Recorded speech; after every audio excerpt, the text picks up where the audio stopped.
சந்திரகுப்தன் தன்னுடைய தவறை உணரும் வரை மறுபடியும் ராஜசபை கூடப்போவது கிடையாது என்று ஆச்சாரிய சாணக்கியர் கூறிவிட்டாலும் இன்னும் எத்தனை நாட்கள் இவ்வாறு நடக்கப் போகிறது என்று மற்ற அமைச்சர்களுக்கு மிகவும் குழப்பமாக இருந்தது. எனவே ஒரு அமைச்சர் ஆச்சாரிய சாணக்கியரை நோக்கி, ஆச்சாரியரே, இன்னும் எத்தனை நாட்களுக்கு ராஜசபை இவ்வாறு கலைந்திருக்கப் போகிறது என்று கேட்க, அதற்கு ஆச்சாரியர் தன் மனதில் தோன்றிய கருத்தை கூறினார். சந்திரகுப்தன் முதலில் ஒரு மாபெரும் வீரன், பிறகுதான் இந்த நாட்டின் மன்னன். எனவே அவனது மனதை அந்த வீரனின் குணங்கள் அதிகமாய் ஆதிக்கம் செய்தால் அவன் நிச்சயமாக யாருக்கும் தலை வணங்கிச் செல்ல மாட்டான். அது நானாக இருந்தாலும் சரி, இந்த மொத்த ராஜசபையாக இருந்தாலும் சரி என்றவர் கூறினாலும் திடீரென்று சிறிது கடுமையான குரலில், ஆனால் அவன் நிச்சயமாக அவன் செய்த தவறுக்காக தலை வணங்கித்தான் ஆக வேண்டும். அவனால் மன்னர் தனநந்தரை போல் தன் விருப்பத்திற்கு எதையும் செய்து அதை இங்கு செயல்படுத்தி வெற்றி பெற முடியாது என்று கூறிக்கொண்டிருக்க, சரியாக யாரும் எதிர்பாராதபடி அந்த இடத்திற்குள் சந்திரகுப்தனே வந்து சேர்ந்தான். ஆச்சாரிய சாணக்கியர் பேசிய அனைத்து வார்த்தைகளும் சந்திரகுப்தனின் செவிகளில் விழாது இல்லை. ஏற்கனவே அந்த கிராமத் தலைவர் அவருடைய தவறை சுட்டிக்காட்டியிருந்ததால் தான் ஆச்சாரிய சாணக்கியரை எதிர்த்து பேசியிருக்க கூடாது என்றவனுக்கு மிகவும் வருத்தமாக இருந்தது. எனவே அவரிடம் மன்னிப்பு கேட்கலாம் என்றவன் அங்கு வந்தால் அவர் கூறிய விஷயங்களை கேட்டு அவனது குற்ற உணர்வு மேலும் தான் அதிகமாகிவிட்டது. சந்திரகுப்தன் அதற்கு மேலும் தாமதிக்காது தன்னுடைய தலையை கீழே தாழ்த்தியபடி கூறினான், இன்று ராஜசபையில் நான் பிடிவாதமாக நடந்து கொண்டதை எண்ணி வருந்துகிறேன் ஆச்சாரியரே. என்னை மன்னித்து விடுங்கள். மன்னர் தனநந்தரோடு என்னை ஒப்பிடும் அளவிற்கு எனது செயல்கள் இருந்திருக்கின்றன என்பதை நினைத்து எனக்கு மிகுந்த கவலை ஏற்படுகிறது என்று கூற, இதை கேட்டதும் ஆச்சாரிய சாணக்கியரின் முகபாவனையே முற்றிலுமாக மாறிவிட்டது. அவரும் பொறுமையாய், என்னையும் மன்னித்துவிடு சந்திரகுப்தா. என்னை பொறுத்தவரை ஒரு மனிதனை விட அவனுடைய குணங்கள் தான் எனக்கு மிகவும் முக்கியம் என்பது உனக்கும் நன்றாக தெரியும். மேலும் எனக்கு சந்திரகுப்தன் என்ற வீரனை பற்றி நன்றாக தெரியும். ஆனால் இன்று ராஜசபையில் நான் பார்த்த சந்திரகுப்தனின் குணம் மன்னர் தனநந்தரின் குணத்தோடு ஒத்துப்போனதால் தான் எனக்கு கோபம் வந்துவிட்டது. அந்த தனநந்தர் மற்றவர்கள் கூறும் விஷயங்களை பெரிதாக கருதாது அவர் என்ன நினைக்கின்றாரோ அதைத்தான் செயல்படுத்த முனைவார். அதுபோலவே இன்று நீயும் நடந்து கொண்டதால் தான் நான் ராஜசபையின் அதிகாரம் என்ன என்பதை உனக்கு எடுத்துக் காட்டினேன். மேலும் ஒரு நாட்டின் மன்னருக்கு எவ்வளவு அதிகாரம் இருக்கிறதோ அதே அளவிற்கு ராஜசபைக்கும் இருக்கிறது என்று கூற, சந்திரகுப்தன் இதற்கு எந்த ஒரு பதிலும் கூறவில்லை. அவனுக்கு தன் தவறு நன்றாக புரிந்தது. ஆனால் சந்திரகுப்தனே இவ்வளவு தூரம் இறங்கி வந்த பின்னால் இதற்கு மேலும் ராஜசபையை நிறுத்தி வைத்திருப்பது முறையல்ல என்று எண்ணிய ஒரு அமைச்சர், ஆச்சாரியரே, மன்னரே தன்னுடைய தவறை உணர்ந்து மன்னிப்பு வேண்டிவிட்டார். இனி நாம் மறுபடியும் ராஜசபையை தொடங்கலாம் என்று எண்ணுகிறேன் என்று கூற, ஆச்சாரிய சாணக்கியர் ஒப்புக்கொண்டார். நிச்சயமாக. ஆனால் அதற்கு முன்பு நான் மறுபடியும் ஒரு விஷயத்தை உங்களிடம் தெளிவுபடுத்துகிறேன். இந்த நாட்டில் மன்னருக்கு எவ்வளவு அதிகாரம் இருக்கிறதோ அதே அளவிற்கு ராஜசபையில் இருக்கும் அனைவருக்கும் அதிகாரம் இருக்கிறது. மன்னர் ஒரு முடிவை எடுக்கும் பொழுது அதை தீர ஆராய்ந்து இறுதி முடிவாக ஏற்றுக்கொள்வதும் கொள்ளாததும் ராஜசபையின் விருப்பம்தான். அதே போல ராஜசபையில் ஒரு முடிவு எடுக்கும் பொழுது அதை தீர ஆராய்ந்து ஏற்றுக்கொள்வதும் ஏற்றுக்கொள்ளாததும் மன்னருடைய விருப்பம்தான் என்று கூற, அனைவரும் ஆச்சாரிய சாணக்கியரின் முடிவை ஏற்றுக்கொண்டார்கள். இதனால் திருப்தி அடைந்த ஆச்சாரிய சாணக்கியரும் மற்ற அமைச்சர்களை பார்த்து, சந்திரகுப்தன் அழைத்து வந்திருக்கும் கிராமத் தலைவரை தென்மேற்கு திசையில் இருக்கும் அனைத்து கிராமங்களுக்கும் தலைமையாளராக மாற்றியதில் உங்களுக்கு ஏதேனும் பிரச்சனை இருக்கிறதா என்று கேட்க, இப்பொழுது யாரும் தங்களுடைய எதிர்ப்பை கூறவில்லை. மாறாக சந்திரகுப்தனின் இந்த முடிவை ஒருமனதாக ஏற்றுக்கொண்டார்கள். இதை கண்ட ஆச்சாரிய சாணக்கியர் மறுநாளிலிருந்து ராஜசபை எப்பொழுதும் போல் தொடங்கிவிடும் என்று கூறிவிட, அனைத்து அமைச்சர்களும் அந்த இடத்திலிருந்து செல்லத் தொடங்கினார்கள். ஆனால் சந்திரகுப்தன், சம்புநாதர் மற்றும் வியாபாரி மோகனதாசன் மட்டும் அந்த இடத்தில் எஞ்சியிருக்க, சந்திரகுப்தன் ஆச்சாரிய சாணக்கியரை நோக்கி கூறினான், ஆச்சாரியரே, என்னுடைய பார்வையில் அந்த சாதாரண மனிதர் இதற்கு முன்பு நான் நியமித்திருந்த மற்ற கிராமத் தலைவர்களை காட்டிலும் மிகவும் நேர்மையான மனிதர் என்றே தோன்றுகிறார். அவருக்கு அந்த பகுதியில் உள்ள நில அமைப்பை பற்றியும் அதில் என்னென்ன வளங்கள் இருக்கின்றன என்பதை பற்றியும் மிகவும் தெளிவாக தெரிந்திருக்கிறது. கூடவே சமூக நிலைமையை பற்றியும் தன்னால் முடிந்தவரை அனைத்தையும் தெரிந்து வைத்திருக்கிறார். தன்னுடைய மக்களின் பிரச்சனைகளையும் சீக்கிரமாக தீர்த்து வைக்க வேண்டும் என்று எண்ணுகிறார். எனவே அந்த கிராம பகுதிகளுக்கு தலைவராக இருக்கும் அனைத்து தகுதிகளும் அவரிடம் இருக்கிறது என்று எனக்கு உறுதியாக தோன்றுகிறது என்று சொல்ல, ஆச்சாரிய சாணக்கியர் புன்னகையோடு கூறினார், சந்திரகுப்தா, உனது முடிவில் எந்த ஒரு மாற்றமும் கிடையாது. மேலும் நீ உன்னுடைய முடிவுகளை பற்றி மற்றவர்களுக்கு அதிகமாய் விளக்க வேண்டும் என்ற அவசியமும் இங்கே கிடையாது. நீ இந்த நாட்டின் மன்னன். எனவே ஒரு விஷயம் சரியாக இருக்கிறது என்று உனக்கு தோன்றி நீ ஒரு முடிவை எடுத்துவிட்டால் அதை நிச்சயமாக நாங்கள் அனைவரும் ஏற்றுக்கொள்வோம். ஆனால் நீ தென்மேற்கு திசையில் சென்று அந்த கிராமங்களில் இருந்த மக்களை சந்தித்த பொழுது என்ன ஆயிற்று என்பதை தெரிந்து கொள்ள நான் மிகவும் ஆவலாக இருக்கிறேன். அத்தோடு எனக்கு அந்த அந்நிய நாட்டு பெண்ணை பற்றியும் தெரிந்து கொள்ள வேண்டும் என்று கூற, உடனடியாக சந்திரகுப்தன் என்ன நடந்தது என்பதை தெளிவாக கூறத் தொடங்கினான். ஆச்சாரிய சாணக்கியரோ இதை கேட்டு மிகவும் அதிர்ந்து போய்விட்டார். இனிமேலும் இந்த பிரச்சனையை தொடர்ந்து நடக்க அனுமதித்தால் இதனால் மொத்த நாடும் மிகப்பெரிய பிரச்சனையில் மாட்டிக்கொள்வதற்கு வாய்ப்பிருக்கிறது என்று எண்ணியவர் அருகே இருந்த சம்புநாதரை பார்த்து கூறினார். அமைச்சரே, உடனடியாய் 2 படைகளை தயார் செய்யுங்கள். அதில் முதல் படையை கந்தக காட்டிற்கு அனுப்பி வைத்து அங்கிருக்கும் அனைத்து காட்டு மிராண்டிகளையும் எச்சரிக்கை செய்யுங்கள். அவர்கள் மனிதர்களை பலியிட்டு மிகப்பெரிய தவறை செய்து கொண்டிருக்கிறார்கள். இதை நாம் உடனடியாக தடுத்து நிறுத்தவில்லை என்றால் அவர்கள் முற்றிலும் காட்டு மிராண்டிகளாக மாறி பார்க்கும் மனிதர்களை எல்லாம் கொல்லத் தொடங்கி விடுவார்கள். மேலும் நீங்கள் உங்களோடு ஒரு தனிப்படையை அழைத்துச் சென்று இதுவரை அரசுக்கு எதிராக வேலை செய்து கொண்டிருக்கும் அனைத்து கிராம தலைவர்களையும் கைது செய்து சிறையில் அடையுங்கள். அவர்களுக்கு என்ன தண்டனை வழங்கப்படும் என்பது நாளை மக்களுக்கு மத்தியில் அறிவிக்கப்படும் என்று கூற, சம்புநாதர் உடனடியாய் ஆச்சாரிய சாணக்கியரின் ஆணையை ஏற்றுக்கொண்டு அங்கிருந்து சென்று விட்டார். இதை கண்ட சந்திரகுப்தன் ஆச்சாரிய சாணக்கியரை நோக்கி வினவினான். ஆச்சாரியரே, உங்களுடைய ஆணையின்படி மன்னர் உக்கிரசேனர் தென்மேற்கு திசையில் இருக்கும் அனைத்து கிராமப்புற நிலங்களையும் அரசுடைமையாக்க ஒரு மிகப்பெரிய படையோடு சென்று கொண்டிருந்தாரே, அதில் உங்களுடைய முடிவு என்ன? நான் ஏற்கனவே அந்த கிராம மக்களிடம் எல்லாம் அந்த நிலங்களை அவர்களுடையதாக அறிவித்து அதை பிரித்துக் கொள்ளும்படி கூறிவிட்டேன் என்று கூற, ஆச்சாரிய சாணக்கியர் யோசனையாக கூறினார். சந்திரகுப்தா, எனக்கு சிறிது நேரம் கொடு. இப்பொழுது நான் ஒரு உறுதியான முடிவெடுக்கும் சூழ்நிலையில் இல்லை. ஆனால் கவலை கொள்ள வேண்டாம். உன்னுடைய முடிவுக்கு எதிராக நான் எந்த ஒரு விஷயத்தையும் நடைபெறவிட மாட்டேன். அதே நேரம் மகத நாட்டின் பொருளாதார வளர்ச்சியை பற்றியும் நான் யோசித்து பார்க்க வேண்டும் என்று கூறிவிட்டு ஆச்சாரிய சாணக்கியர் அங்கிருந்து செல்லத் தொடங்கிவிட, அப்பொழுதுதான் நன்மாறன் அந்த இடத்திற்குள் நுழைந்தான். அவனை கண்டதும் ஆச்சாரிய சாணக்கியர், நன்மாரா, சந்திரகுப்தன் கந்தகவனத்திலிருந்து ஒரு அந்நிய நாட்டு பெண்ணை கண்டுபிடித்திருக்கிறான். அவள் தன்னுடைய உண்மையான அடையாளத்தை யாருக்கும் தெரிவிக்காமல் மறைத்துக் கொண்டிருக்கிறாள். எனவே எனக்கு அவளை பற்றிய அனைத்து தகவலும் உடனடியாக வேண்டும் என்று கூறிவிட்டு மேலும் சில தகவல்களை கூற அதை நன்மாறன் கவனமாக கேட்டுக்கொண்டான். இன்னொரு புறம் மகத நாட்டின் வடக்கு திசையில் இருக்கும் அங்க நாட்டிலிருந்து குதிரையில் ஒரு மனிதன் வேகமாக வந்து கொண்டிருந்தான். அவன் இடையே இருந்த காட்டுப்பகுதியை கடந்து வந்து கொண்டிருக்கும் பொழுது திடீரென்று தூரத்தில் நிறைய ஓநாய்களும் கழுகுகளும் உலாவிக் கொண்டிருப்பதை கவனித்தான். மேலும் அருகே செல்லச் செல்ல திடீரென்று முகம் சுருங்கினான். மனிதர்களின் உடல்தான் கிடந்தது. இறந்து கிடந்த அந்த உடல்களை எல்லாம் அவன் கவனமாய் பார்க்க அவனது குழப்பம் மேலும் அதிகமானது. ஏனென்றால் அவர்களையெல்லாம் பார்ப்பதற்கு போரில் பங்கேற்ற வீரர்களைப் போல் அனைவரும் மிகவும் ஆக்ரோஷமான முறையில் கொல்லப்பட்டிருந்தார்கள். இவர்களையெல்லாம் பார்ப்பதற்கு கிரேக்க வீரர்களைப் போல் இருக்கிறார்களே, அப்படியென்றால் கிரேக்க வீரர்களுக்கும் மகத நாட்டின் வீரர்களுக்கும் இடையே போர் ஏற்பட்டு விட்டதா? ஆனால் கிரேக்க வீரர்கள் எதற்காக அங்க நாட்டிற்குள் நுழைய வேண்டும் என்றவன் யோசித்துக் கொண்டிருக்க திடீரென்று தூரத்தில் யாரோ வலியில் முணங்குவது போல் அவனுக்கு சத்தம் கேட்டது. இதனால் பதட்டமாக குதிரையை திருப்பி அந்த மனிதன் அவசரமாக பின்னால் திரும்பி பார்க்க தூரத்தில் பிணங்களுக்கு இடையே ஒரு மனிதன் உயிருக்கு போராடி கொண்டிருப்பது தெரிந்தது. அந்த மனிதன் அவசரமாக கீழே இறங்கி அந்த வீரனிடம் சென்றான். தனக்கு எதிரே ஒரு மனிதனை பார்த்த அந்த வீரன் மூச்சு வாங்கியபடி, எனக்கு உடனடியாக உதவி செய். என்னுடைய பெயர் செந்தூரன். நான் தான் மகத நாட்டின் தளபதி என்று கூற அந்த மனிதன் சற்று அவசரமாக கூறினான். நிச்சயமாக தளபதி அவர்களே, ஆனால் முதலில் உங்களுக்கு மருத்துவம் செய்ய வேண்டும். மேலும் நான் இளவரசி நந்தினி பற்றிய ஒரு முக்கியமான தகவலை கொண்டு வந்திருக்கிறேன். நான் அதை பற்றி மன்னர் சந்திரகுப்தனிடமும் கூற வேண்டும் என்று சொல்ல அவ்வளவு நேரமும் வலியில் துடித்துக் கொண்டிருந்த செந்தூரன் இளவரசி நந்தினியின் பெயரை கேட்டதும் அவசரமாக கேட்டான். நீ என்ன தகவலை கொண்டு வந்திருக்கிறாய்? மேலும் நீ யார்? எங்கிருந்து வருகிறாய் என்று பதட்டமாக கேட்க எதிரே இருந்த மனிதன் செந்தூரனை நிதானப்படுத்தினான். தளபதியாரே, நான் உங்களுக்கு அனைத்து விஷயங்களையும் தெளிவாக கூறுகிறேன். உங்களுக்கு உடனடியாக மருத்துவம் செய்ய வேண்டும். நிச்சயமாக இந்த காட்டிற்கு பக்கத்தில் ஒரு கிராமமோ அல்லது நகரமோ இருக்கும். நான் உங்களை அங்கே அழைத்துச் சென்று மருத்துவம் செய்வதற்கான ஏற்பாடுகளை கவனித்துக் கொள்கிறேன். நீங்கள் என்னுடன் எழுந்து வாருங்கள் என்று கூறியபடி அவன் செந்தூரனை தூக்க செந்தூரனோ உடனடியாக அவனை தடுத்தான். அதை மறுப்பதற்கு அந்த மனிதன் எவ்வளவோ முயற்சி செய்தான். ஆனால் அதை செந்தூரன் இறுதி வரை ஏற்றுக்கொள்ளாமல் போய்விட்டதால் வேறு வழியில்லாமல் செந்தூரனை தூக்கிக் கொண்டு தன்னுடைய குதிரைக்கு அருகே வந்தான்.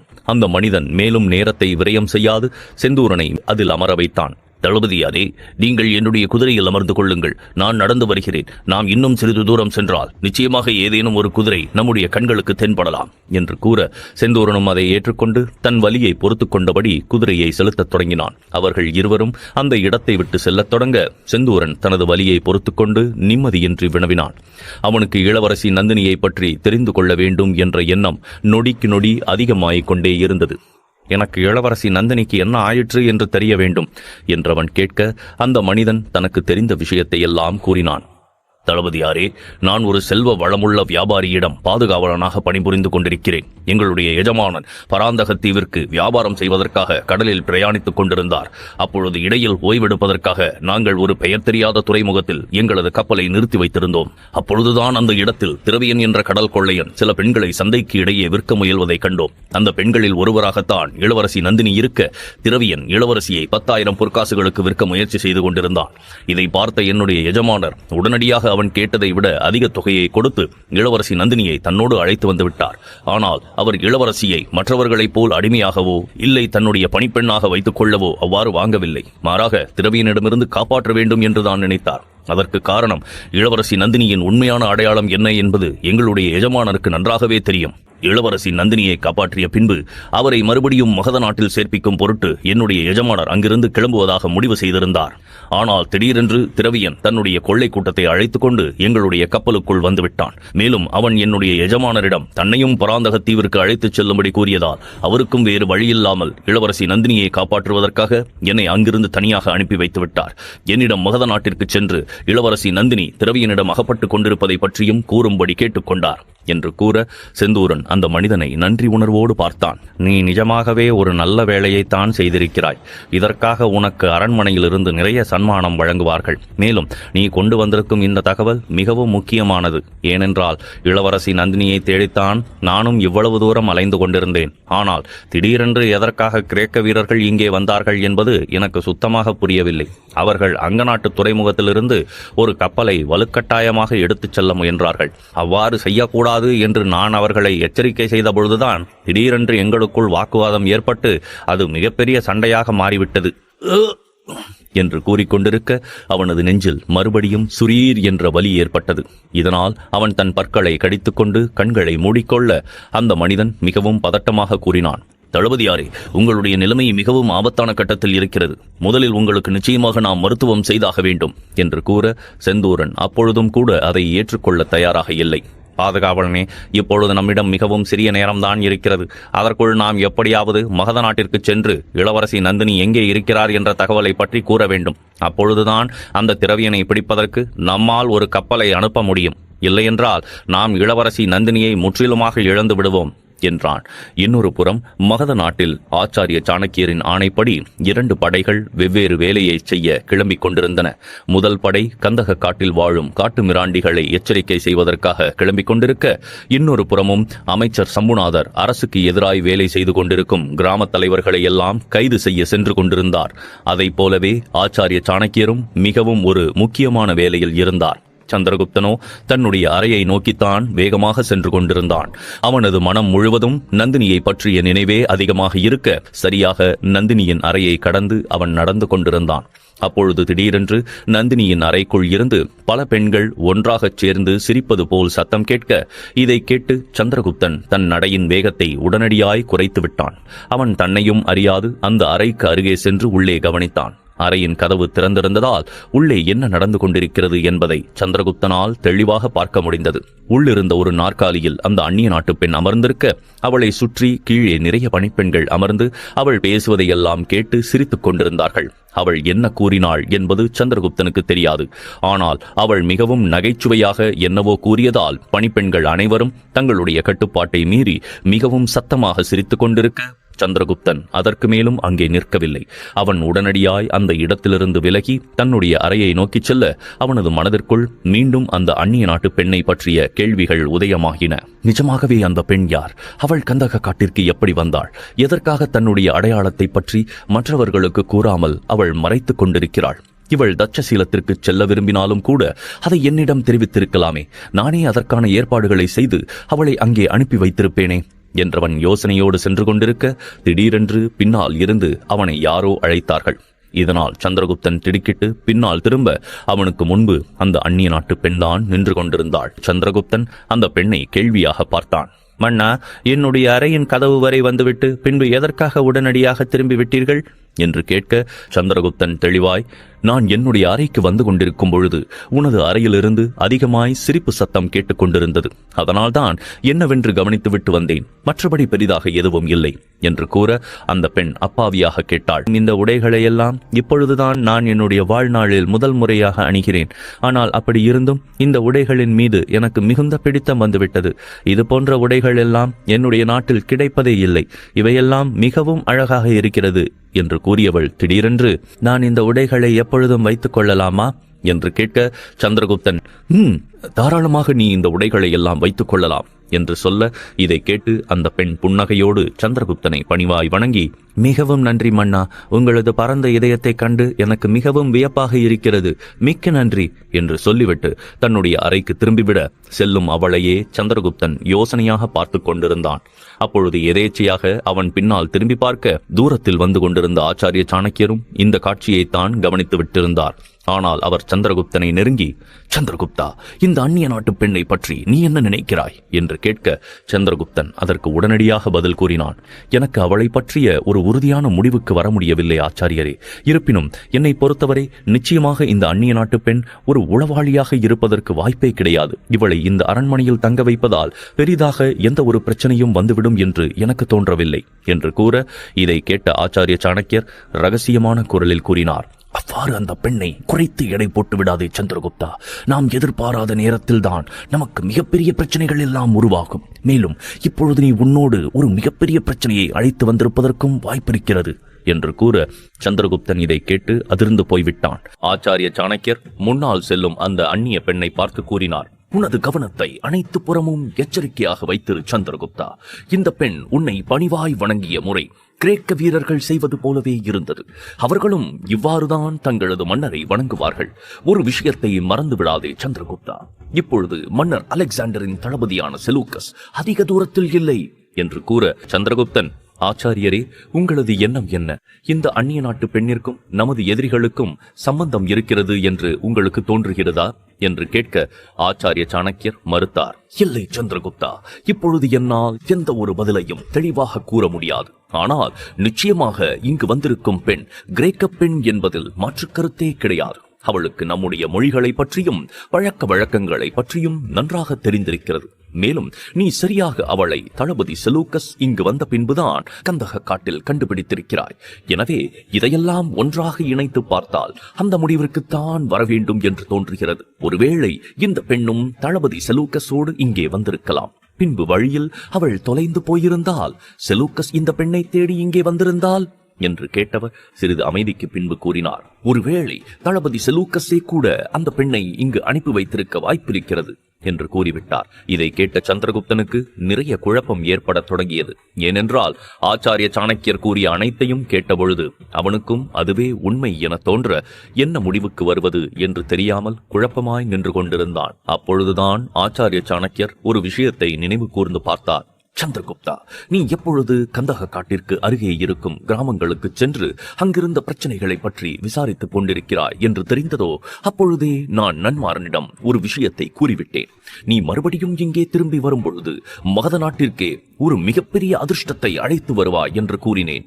ஆனால் அந்த அதிர்ஷ்டம் மகத நாட்டிற்கு மட்டும் கிடையாது, இந்த மொத்த பாரதத்தின் எதிர்காலத்திற்கும் ஒரு பேரதிர்ஷ்டமாக அமையப் போகிறது என்று கூற சந்திரகுப்தன் இதை கேட்டு அதிர்ச்சி அடைந்து போனான். இருப்பினும் தன் முகபாவனையை மாற்றிக்கொண்டவன் சிறிது ஆச்சரியமாக வினவினான், நீங்கள் கூறுவதற்கு என்ன அர்த்தம் ஆச்சாரியரே?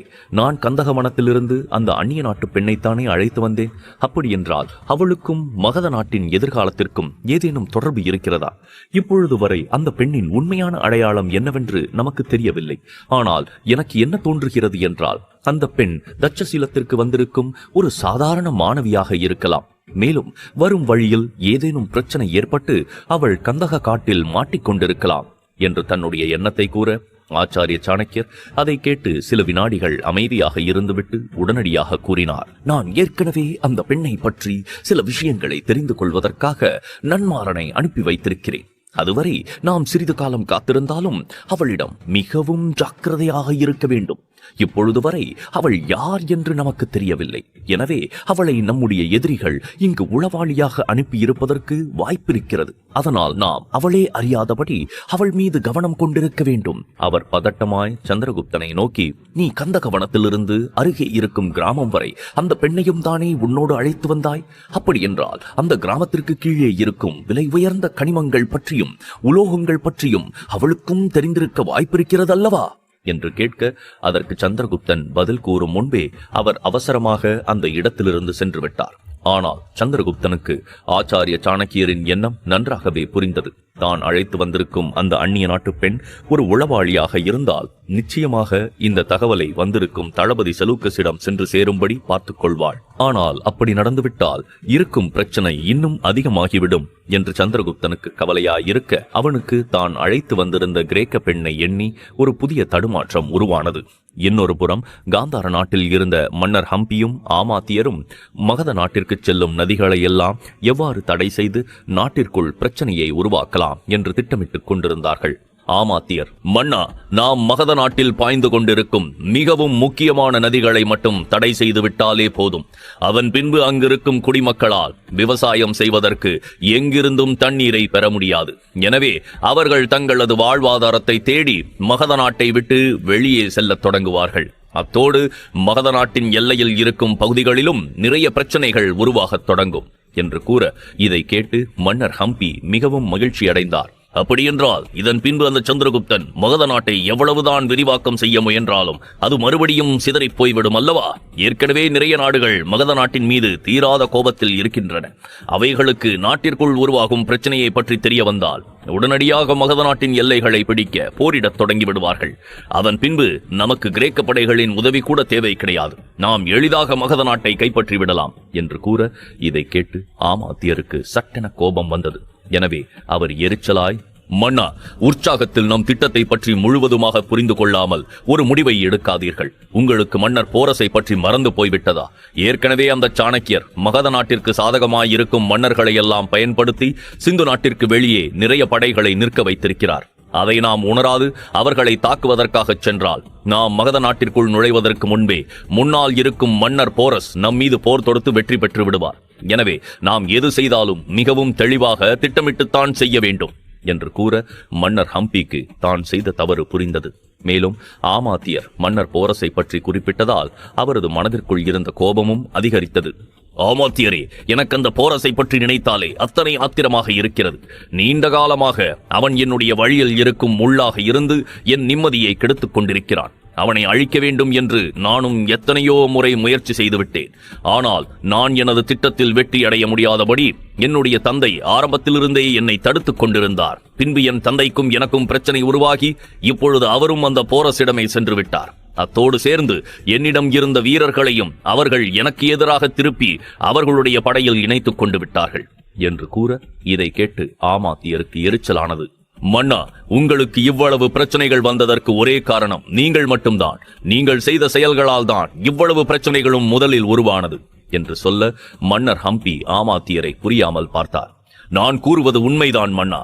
முதலில் நீங்கள் உங்களுடைய தந்தையின் உயிரை எடுக்க முயற்சி செய்து மிகப்பெரிய தவறை செய்தீர்கள். பின்பு காட்டிற்குள் இருந்த மகாகுரு ரகுநந்தரின் குடிலை எரித்து ஒரு பாவத்தையும் செய்தீர்கள்.